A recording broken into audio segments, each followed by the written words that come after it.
दोस्तों आज तारीख है 6 जून और जिस वक्त आप ये वीडियो देख रहे हैं उसी दिन दिल्ली के जंतर मंतर पर एक प्रोटेस्ट हुआ। प्रोटेस्ट किया कॉकरोच जनता पार्टी ने। मांग थी शिक्षा मंत्री धर्मेंद्र प्रधान का इस्तीफा और इस प्रोटेस्ट को हवा देने के लिए सपोर्ट आ चुका है सोनम वांगचुक जैसे चेहरों का। लेकिन मेरे दोस्त सटायर तब तक ही अच्छा लगता है जब तक उसके पीछे का बटुआ साफ हो और यहीं पर दाल में कुछ काला नजर आने लगता है। क्योंकि इस सटायरिकल मूवमेंट ने जब अपना ढांचा खड़ा कर लिया तो बहुत सारे चेहरे ऐसे भी सामने आए जिन पर कुछ ना कुछ तो संदेह आता है। 3 स्पोक्सपर्सन अनाउंस हुए और उनमें से चीफ स्पोक्सपर्सन बनाया गया सौरभ दास को, एक self proclaimed independent investigative journalist. CJP की तरफ से बताया गया कि दास को लीगल और जुडिशियल मामलों का गहरा अनुभव है। अब सवाल वही पुराना है जो हर बार पूछना जरूरी है कि ये जो नए नए चेहरे चुन लिए जाते हैं उन्हें चुना किस आधार पर जाता है। जो लोग अचानक लाखों युवाओं की आवाज बनने का दावा करते हैं उन्हें मूवमेंट का चेहरा किस बेस पर बनाया जाता है। इसी एक सवाल से आज की पूरी कहानी खुलती है। और ये कहानी सिर्फ सौरभ दास की नहीं है, ये कहानी एक पूरे इकोसिस्टम की है, एक ऐसे नेटवर्क की जहां पर कुछ को पैसा मिलता है, कुछ को प्लेटफॉर्म, कुछ को विजिबिलिटी और फिर वही लोग धीरे धीरे पब्लिक डिस्कोर्स के सबसे चमकते चेहरे बन जाते हैं। चलिए पैसे के पीछे चलते हैं, फॉलो द मनी। सीजेपी ने दास की क्वालिफिकेशन के तौर पर एक बात गिनाई कि उन्होंने नवंबर 2025 के India Gate anti pollution protest में लीडिंग रोल निभाया था। सुनने में क्रेडेंशियल जैसा लगता है, लेकिन याद कीजिए उस प्रोटेस्ट में हुआ क्या था। वहां बैनर लगे थे slain Maoist militant Madvi Hidma के, नारे लगे कॉमरेड हिडमा अमर रहे जैसे।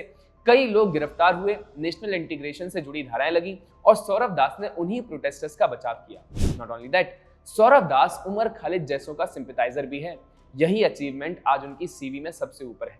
दास ने जीएन साई बाबा के पक्ष में भी खुलकर लिखा है, वही साई बाबा जिन्हें 2017 में गढ़चिरौली की सेशंस कोर्ट ने यूएपीए के तहत उम्र कैद सुनाई थी। भारत के खिलाफ वॉर वेजिंग और बैंड सीपीआई माओ से जुड़े आरोपों में दास ने उन्हें एक विंडिकेटिव सिस्टम का शिकार बताया और उनके विचारों को इमॉर्टल कहा। ये कोई हल्की फुल्की बात नहीं है, ये कन्विक्टेड माओइस्ट आइडियोलॉग के साथ खुली आइडियोलॉजिकल हमदर्दी थी। और ये राइटिंग्स छपी कहां? द वायर, कारवां, आर्टिकल 14 और अल जजीरा जैसे आउटलेट्स में। ये नाम याद रखिएगा, द वायर और द आर्टिकल 14। थोड़ी देर में ये नाम फिर से लौट करके आएंगे, तब तस्वीर एकदम साफ हो जाएगी।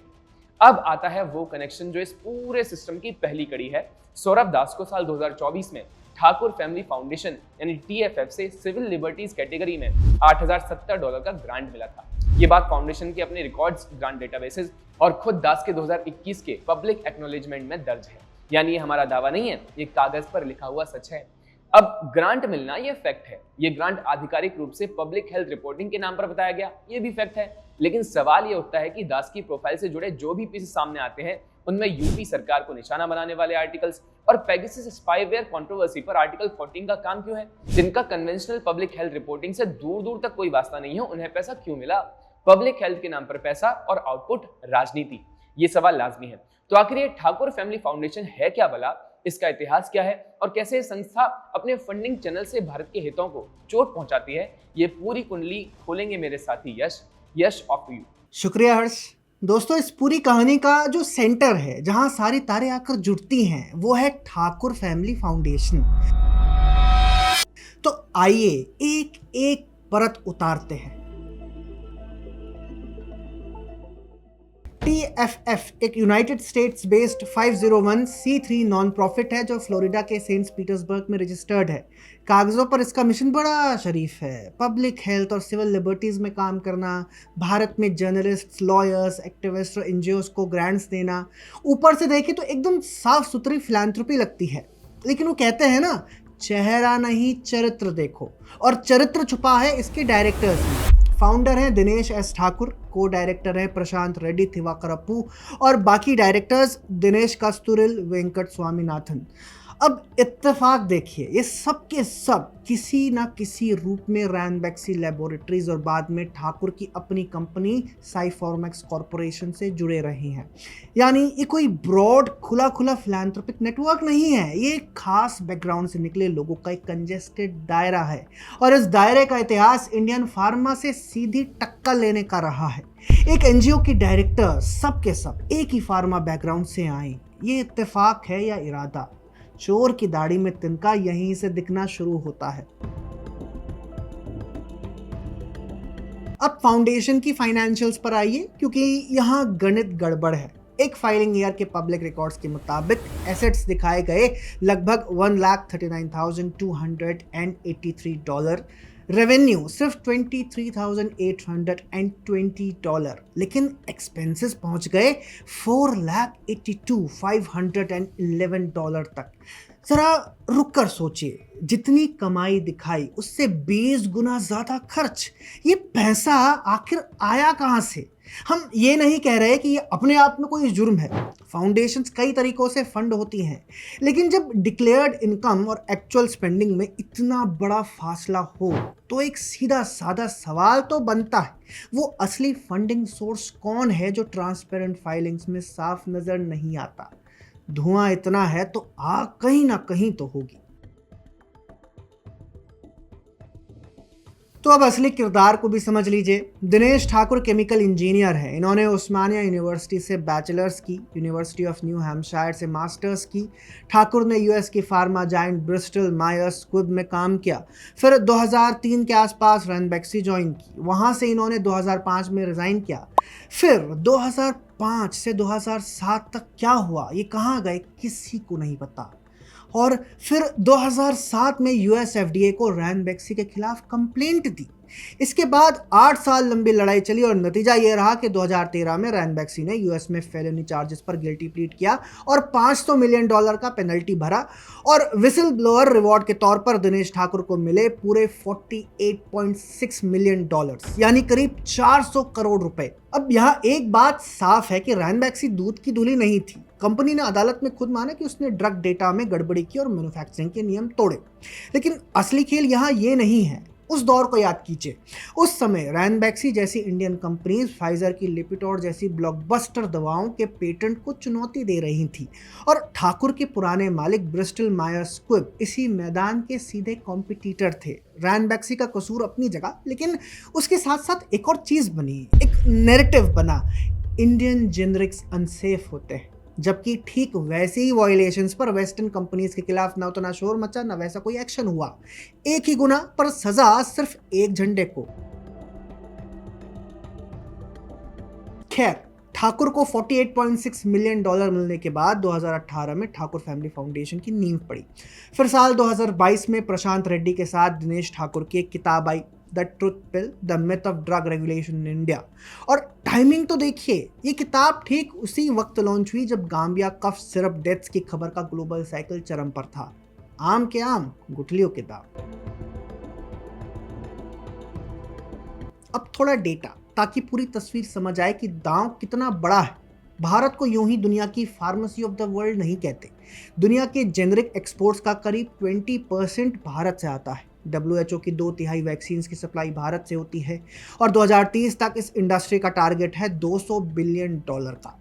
ये सस्ते जेनरिक्स ही हैं जो वेस्टर्न पेटेंट मोनोपोलीज की नींद उड़ाते हैं। तो जब कोई आपकी सबसे मजबूत इंडस्ट्री की साख पर लगातार चोट करे तो पूछना तो बनता है कि ये चिंता है या कंपटीशन। क्वी बोनो, फायदा किसको?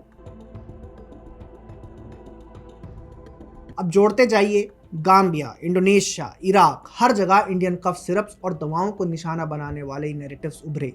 गाम्बिया में कई बच्चों की मौतें बाद में लोकल सैनिटेशन इश्यू से जुड़ी पाई गई, लेकिन तब तक इंडियन ड्रग स्किल की धारणा दिमागों में बैठ चुकी थी। वैली शोर LLC नाम की लैब, जिसे TFF ने अवार्ड दिया था, उसने इराक के सैंपल्स में टॉक्सिन्स होने का दावा किया, जबकि इंडिपेंडेंट टेस्ट में ऐसा कुछ नहीं निकला। एक बार धब्बा लगने के बाद सफाई कौन पड़ता है? फिर आता है कोवैक्सीन का मामला।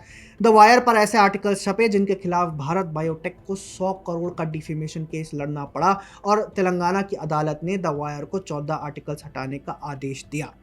साथ ही ऐसे डिफेमेटरी लेखों पर रोक भी लगाई। कोवैक्सीन कोई मामूली चीज़ नहीं थी। ये एक इंडिजीनियस इनएक्टिवेटेड वायरस टेक्नोलॉजी थी जो mRNA वैक्सीन्स के बाजार को सीधी टक्कर दे रही थी।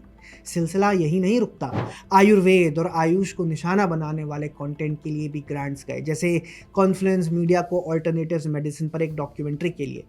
यानी सिर्फ मॉडर्न फार्मा नहीं, भारत की पारंपरिक चिकित्सा पर भी निशाना था।